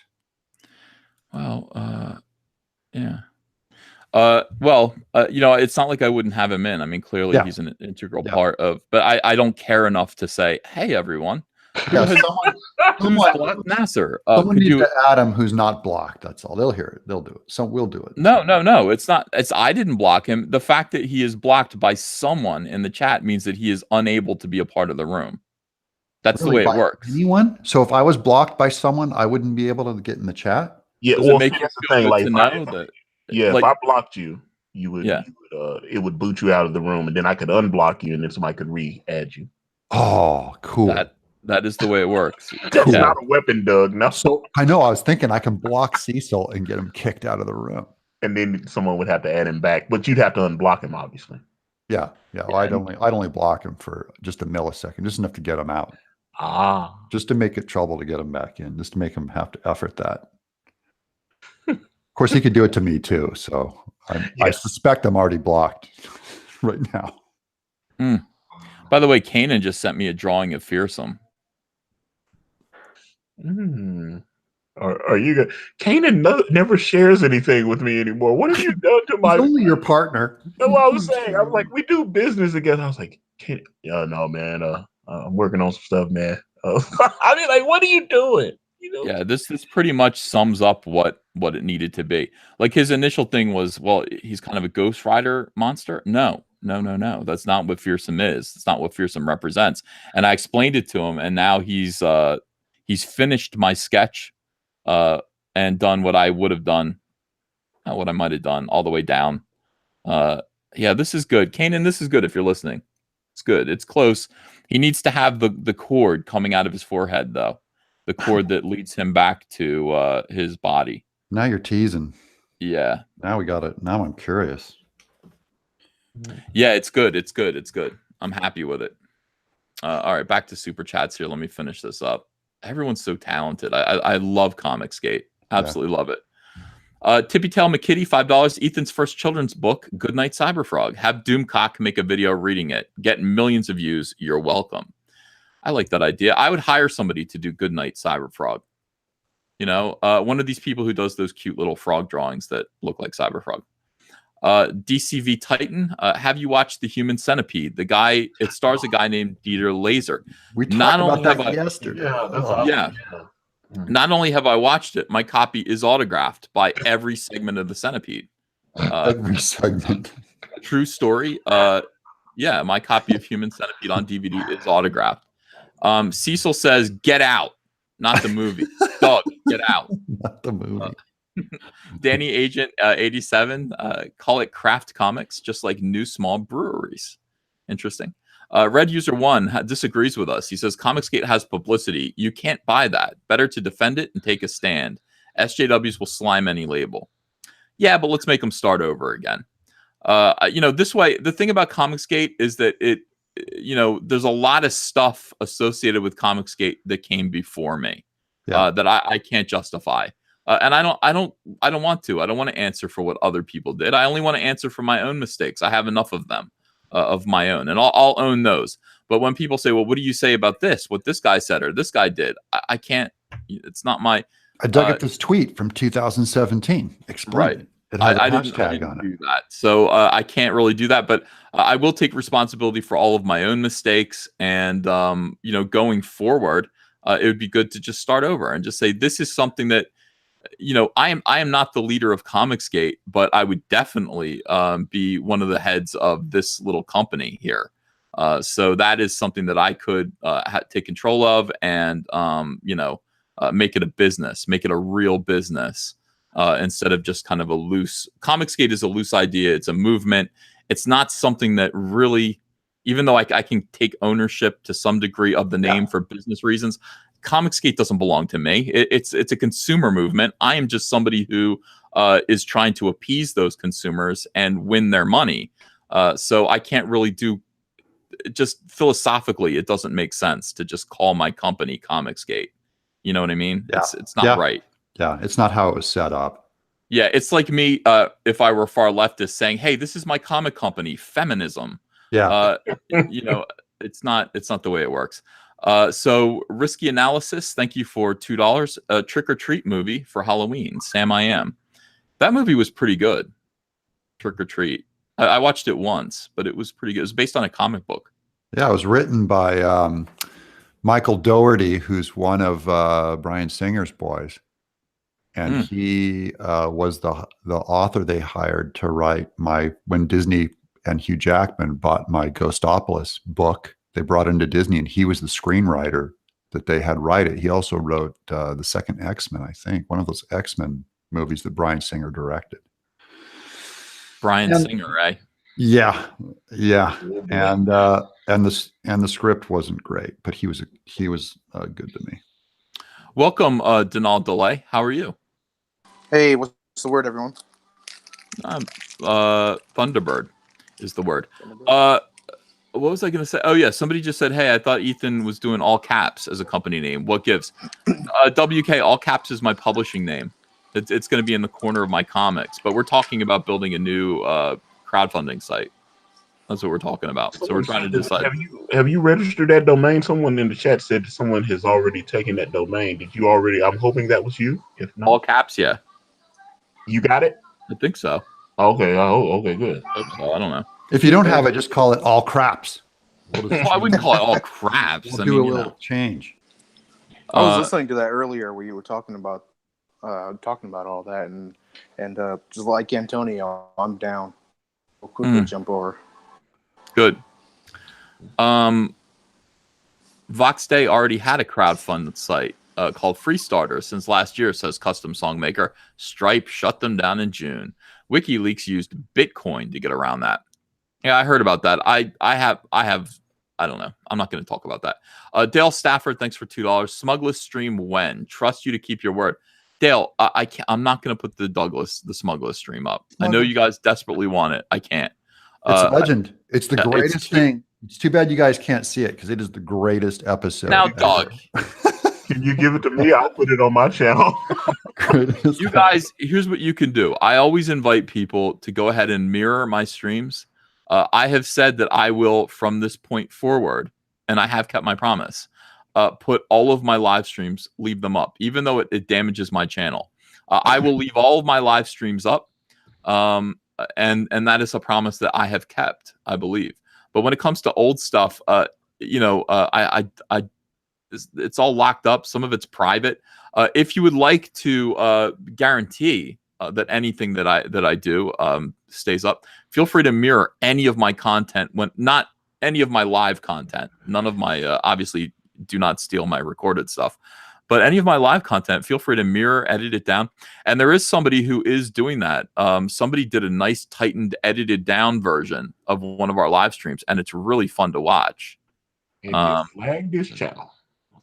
No, it was just it was something. We had a really good topic. I can't remember what it was, but they edited it down and made it like smooth, so there's no more kind of quiet moments, just the best moments. It was great. Doc S says old. That was only a couple weeks ago. It was like a month ago. Smugless. What is that noise? That's very off-putting. What is that noise?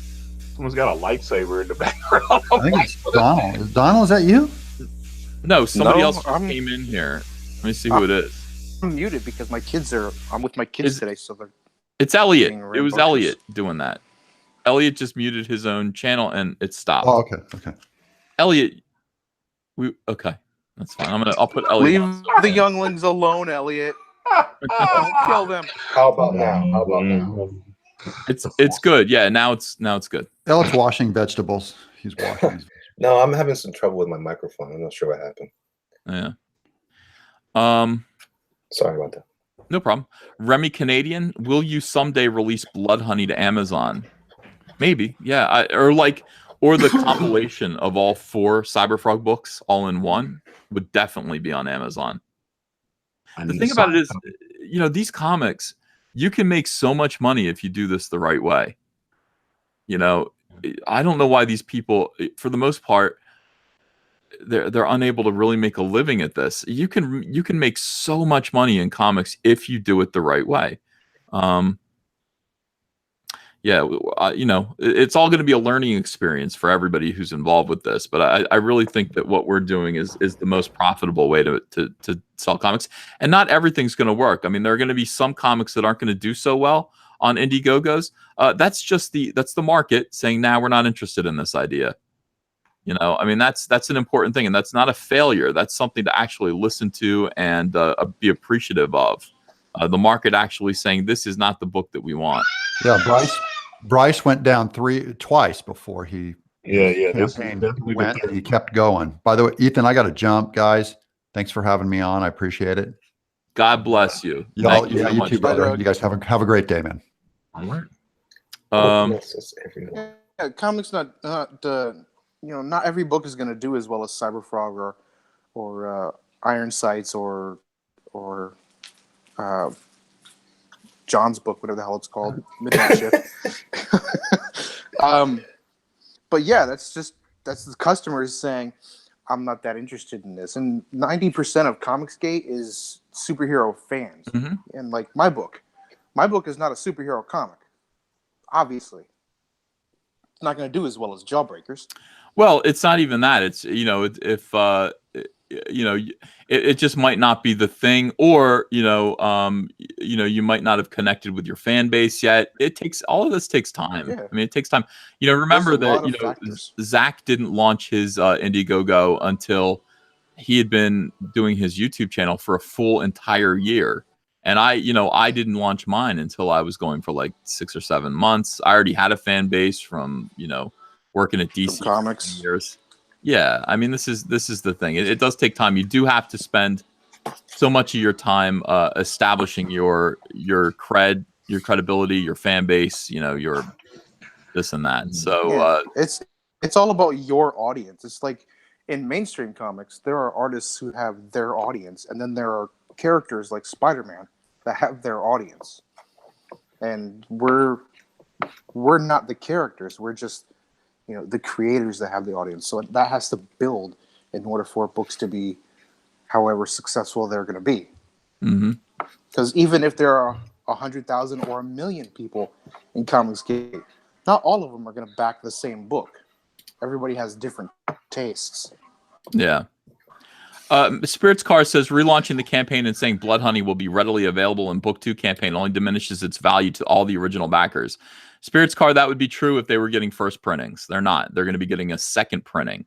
And not even a Salamandroid variant. There's going to be a second printing.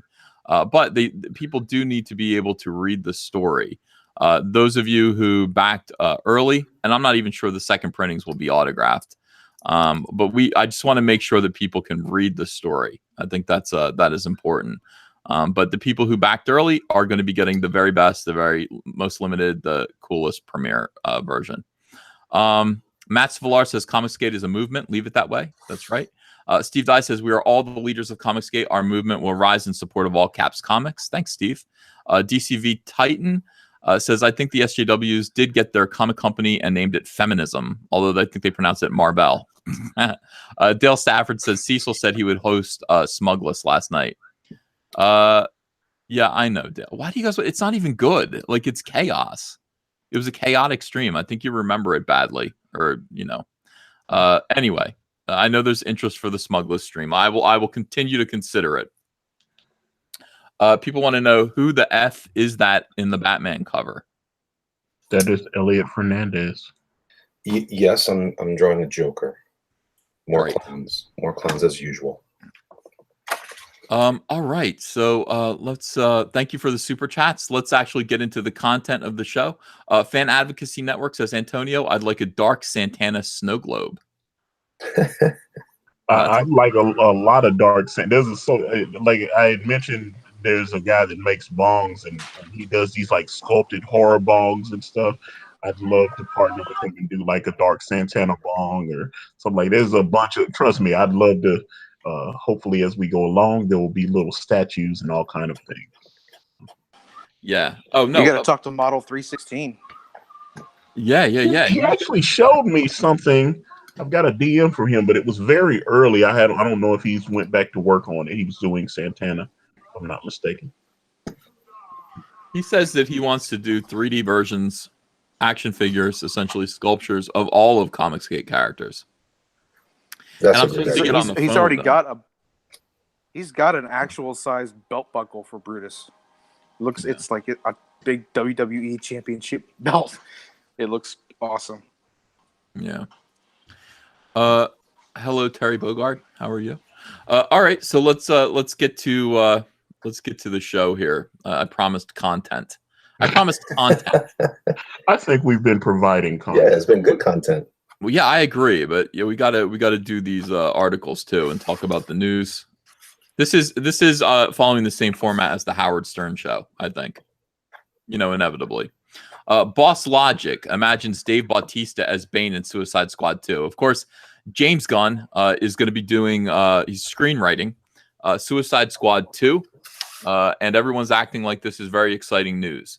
Maybe it is. I don't know why there is a Suicide Squad sequel, but Dave Bautista, who was in Guardians of the Galaxy 1 and 2, has made a big deal of saying, hey, I would like to follow you. I would like to come over and be in Suicide Squad 2. And frankly, of course he would. Now, people have decided that maybe he would be a good Bane. I would like to ask Chuck Dixon how he feels about that. Chuck probably feels pretty good about it. Oh, God, this is written by Kevin Berwick. Pure garbage. Boss Logic skillfully transforms Dave Bautista into a comic faithful version of Bane for Suicide Squad 2.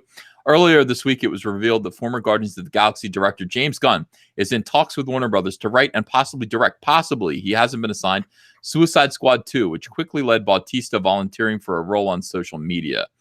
That's how things are done now. You don't call your friend and say, hey, could I? No, you volunteer publicly on social media so that everybody can see. You get humiliated if you don't get the part. The actor's involvement in the project is far from official, but DC fans seem to think that he'd make for a great Bane. Well, any chunk will do. Fan artist Boss Logic heard what the DC fans were saying and drafted up a piece that shows Dave Bautista as the villainous Bane. But this whole thing, does it look like Batman and Robin to you a little bit? Or no, is it Batman Forever? Batman Forever? Yeah, it does. A little bit. Yeah. Or was that Batman and Robin? Which one was that? Batman and Robin. Batman and Robin. Yeah. Oh, that was horrible. Yeah, They were both terrible. That was with Arnold. I saw it in the theater by myself. Like I used to go to the movies all the time. Nobody would go with me to see that movie. And I said, I'm going to go. And it was the loneliest movie theater experience of my life. And I've been to a few movies by myself. That one stands out as I've shivered and felt cold and sad and alone in the theater when I watched that movie. And I wondered if life was worth it. Oh, wow. Yeah. I had some thoughts. I had some dark. And it's terrible because Joel Schumacher can actually be a decent director when he wants to be. He hasn't wanted to be in His a movie while. after that, Yeah. 8mm was pretty good. Well, he committed to his bit though. He was trying to do a remake of the '66 shows, and unfortunately, that's what we got. Yeah, let's put nipples on the back suit. Yeah. DeRakin in the chat laughs and says John Cena for Bane. Now, how great would that be for Gunn here to actually say, "Hey, I know that you followed me and showed a big thing of support for me. When I went over to do Suicide Squad, but no, you're not coming with me. John Cena is Bane. John Cena is Bane. But thanks for the idea of using Bane. Who's watching TV? I hear noise in the background. Me, sorry. Okay, thank you. Fan artist Boss Logic heard what the DC fans were saying. All right, so here it is. The character has shown up on the big screen twice before in Christopher Nolan's The Dark Knight Rises and 1997's Batman and Robin, but both directors took a much different approach to the way that character looked, largely ignoring the comics.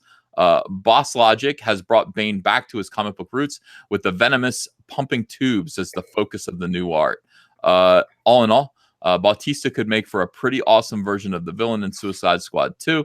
It's been rumored that James Gunn will not make a traditional sequel to David Ayer's original. Instead, it's believed that Gunn will take the time to introduce new characters into Suicide Squad 2, which means that Bane could end up in the running. It would be interesting to see if Gunn... No, he can't. Of course, yeah. All right, James Gunn was fired for his jokes about rape and pedophilia. That's the whole point of this. Again, here's the original version, and here's what they did to it. So, hooray. What do you guys think of this? Yeah. I'll check it It out. looks kind of ridiculous. Yeah. It's aight. The thing about it is that Tom Hardy was the original. You know what I mean? And they act like Tom Hardy's a good actor. They act like just anybody could do this. Anybody could be Bane. Yeah. I don't feel like Dave Bautista is an actor personally. Bane is way more complicated than that guy can act.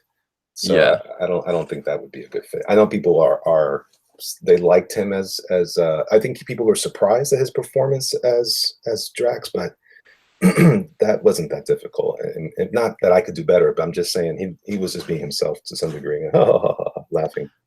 Yeah, you Every- need some funny. element of in order to be Bane. Yeah, everyone in the chat is saying that looks terrible. It looks like ass. They're saying, why are the tubes all goofy?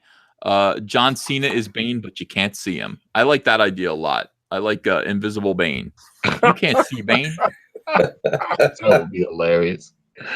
For now, it's just a fun idea to imagine what Dave Bautista would look like as Bane in Suicide Squad 2. Bautista has not been officially confirmed for the role, and James Gunn isn't 100% attached to the project either.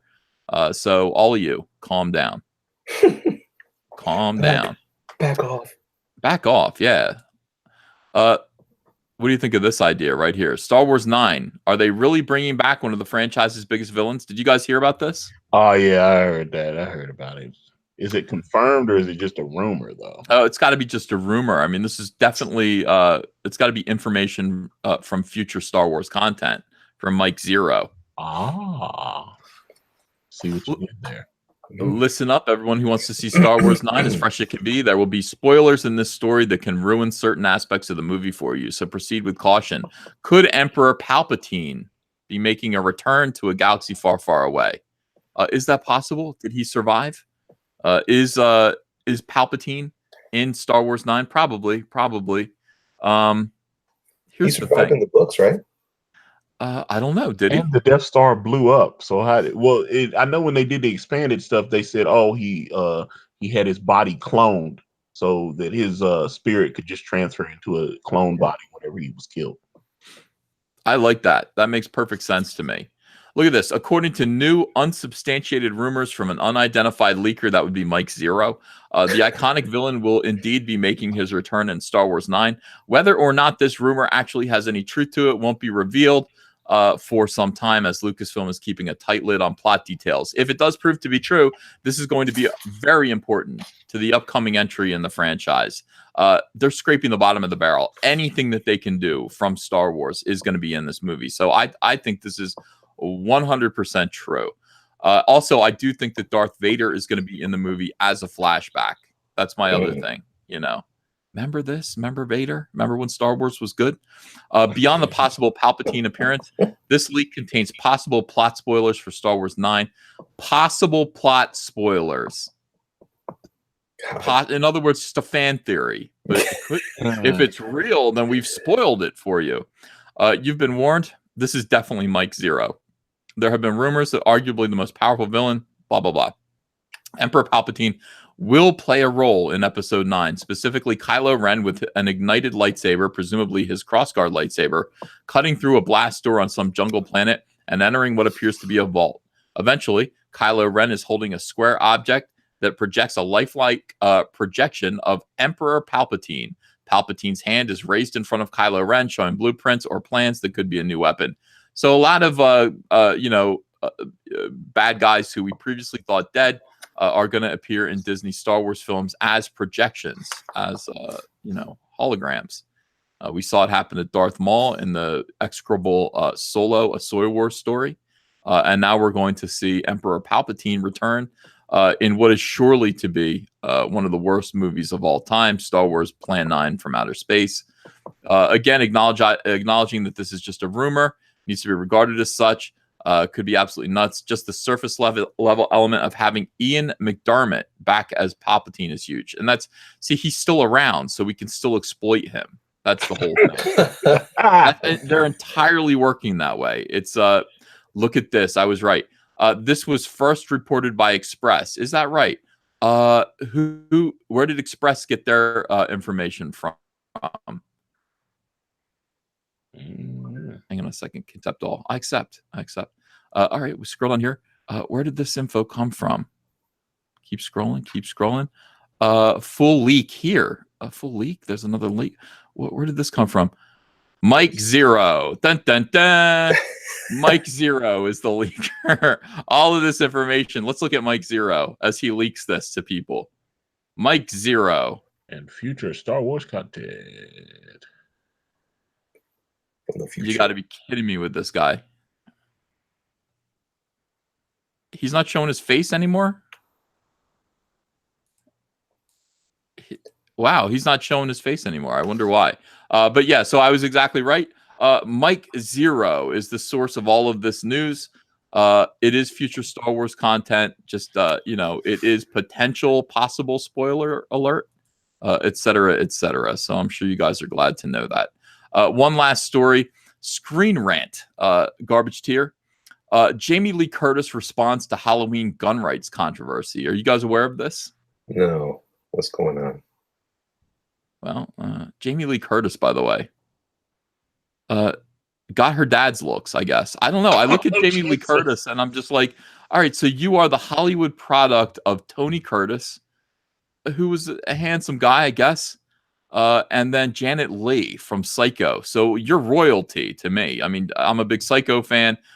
You don't look anything like your mother, and that's disappointing. I don't know what it is, but she doesn't look like her mom. And I want her to look like her mom, but she doesn't. She has this long space in between her nose and her mouth, like her dad. Yeah. See this? I mean, artists will notice this. This is Tony Curtis right here. Actually, cover up that face. I'm covering up the glasses.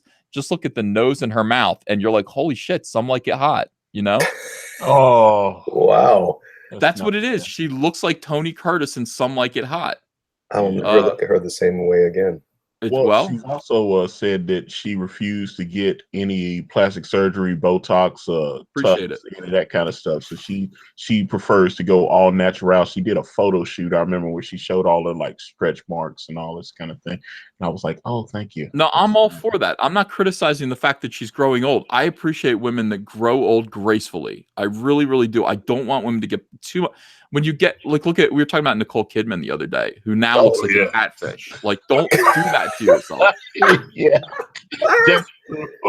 Don't do that. Like, grow old gracefully. But what I'm saying is Jamie Curtis, or not Jamie Curtis. Who am I thinking of now? Janet Leigh. Janet Leigh also didn't get very much plastic surgery, and she grew old, and she was still a very, handsome woman into her 70s and 80s. And that was fine. I don't want Jamie Lee Curtis to. I'm just saying she doesn't look like her mom. She looks just like her dad, and that's becoming more and more clear as she ages a little bit, and the lines come in, and when the lines come in, you look a little bit more. I don't want to say masculine, but you can see that coming through, and she does look just. This looks just like Tony Curtis to me. It's unsettling. Tony Curtis in Some Like It Hot. All right, so let's leave poor Jamie Lee Curtis alone. Jamie Lee Curtis responds to criticism about her characters in this year's Halloween movie using a gun, despite she being a gun control activist.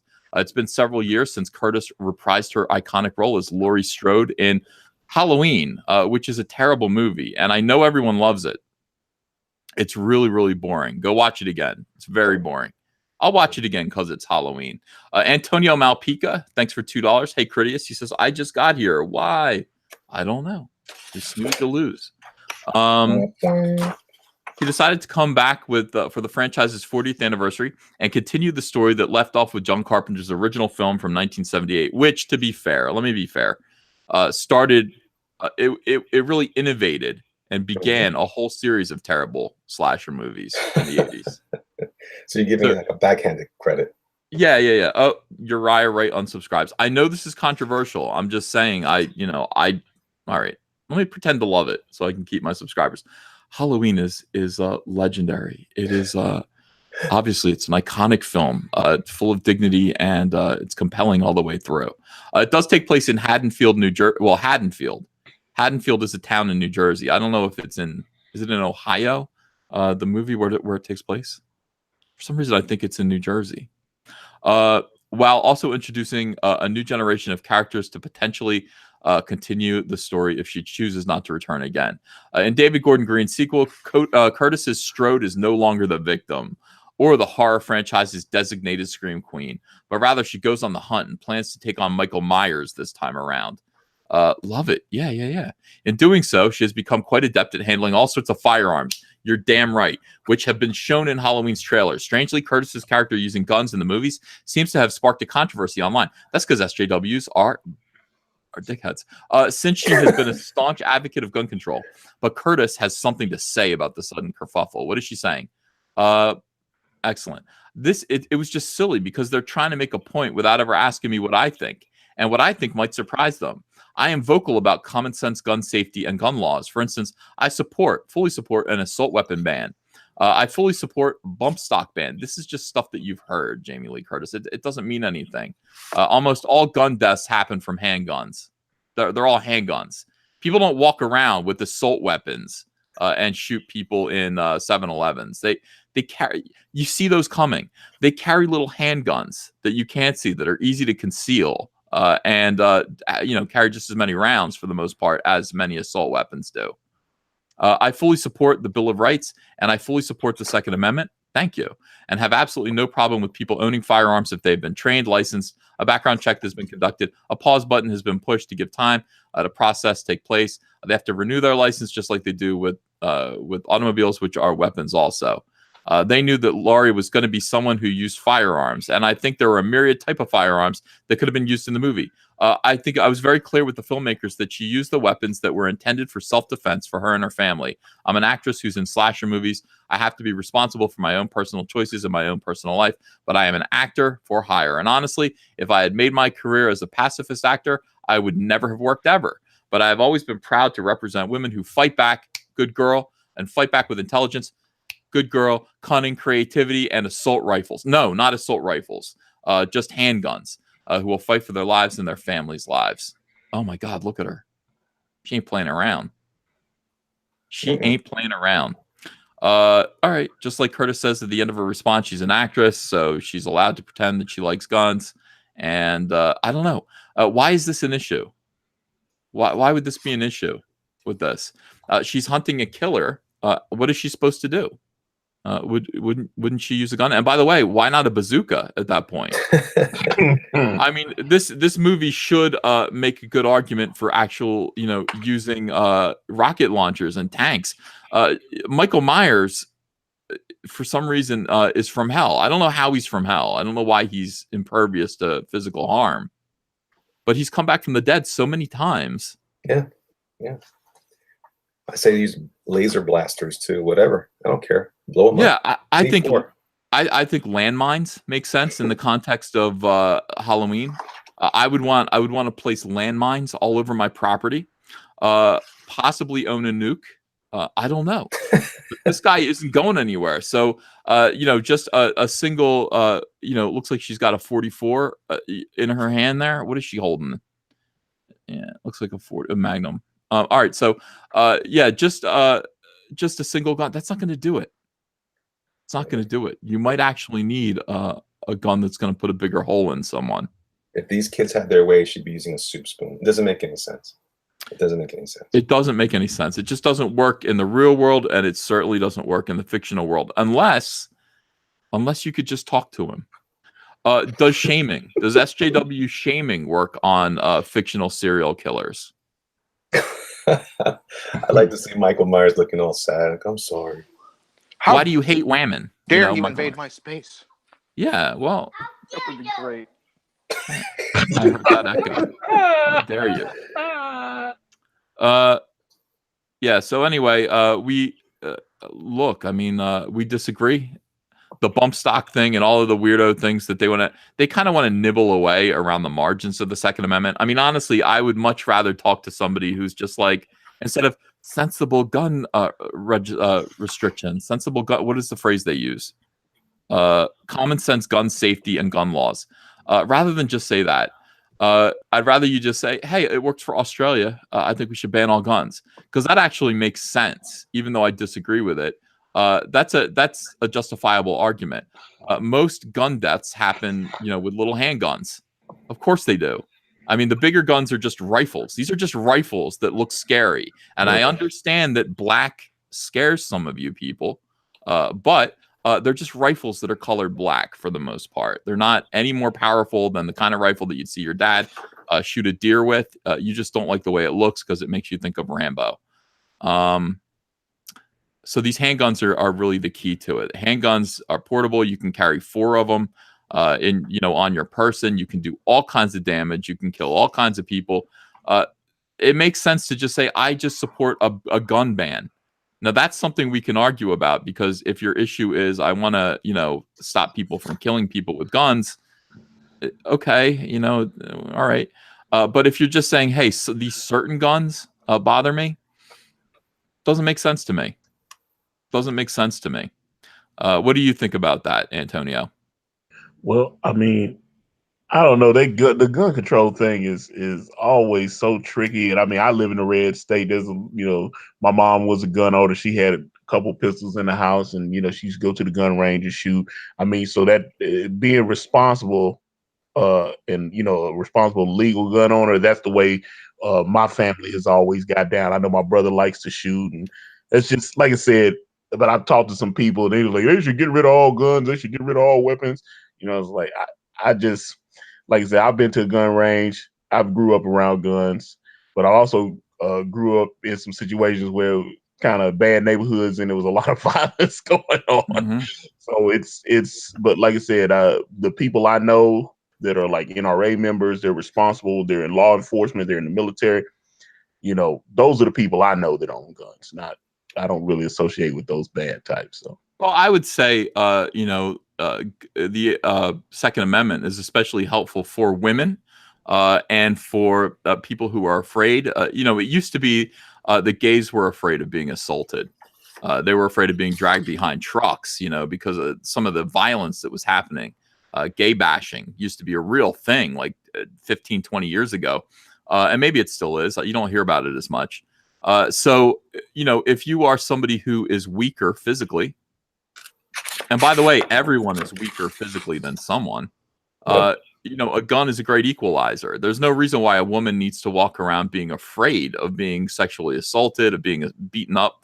There's no reason why, somebody who is small, physically weak, needs to be worried about somebody bigger than them coming around and exercising tyranny over them by beating the living crap out of them. The gun is what actually makes you. It's your Hulkbuster armor. It will make you as big and bad as the Incredible Hulk when it comes to situations like that. Now, of course, there are people who should not have guns. There are people who have committed crimes. There are people who are unstable. But for the most part, you want to just protect everybody's ability to protect themselves. And that's what this is. So we can have a discussion. The discussion should not be which gun should be allowed and which shouldn't. The discussion should be, should guns be allowed at all? In which case we have to talk about, almost jungle law. Like if there were no guns, there were only sticks on the ground. And Elliot came at me with a big stick and he's going to beat me to death with the stick. Mm. Is it not my right just to pick up another stick off the ground and defend myself with a big stick, because that's what Elliot has, or a bigger stick, to defend my life? That is the principle at work here. Guns do exist. You can't get them out of the hands of criminals. If you could, that's great. Do that. But if criminals have guns, then normal people need to also have guns. It's just it's fair play. Yeah, definitely agree with that. Yeah.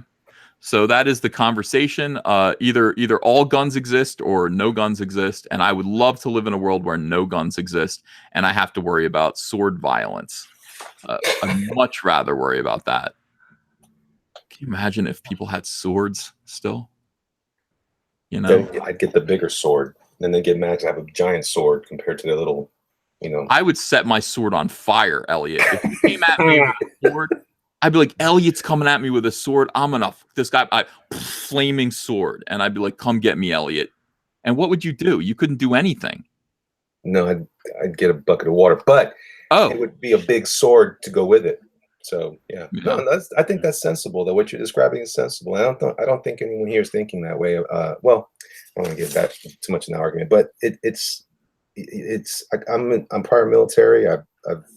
We were all trained to use it properly, but some people are crazy, and you can't stop crazy. Right. Well, you can.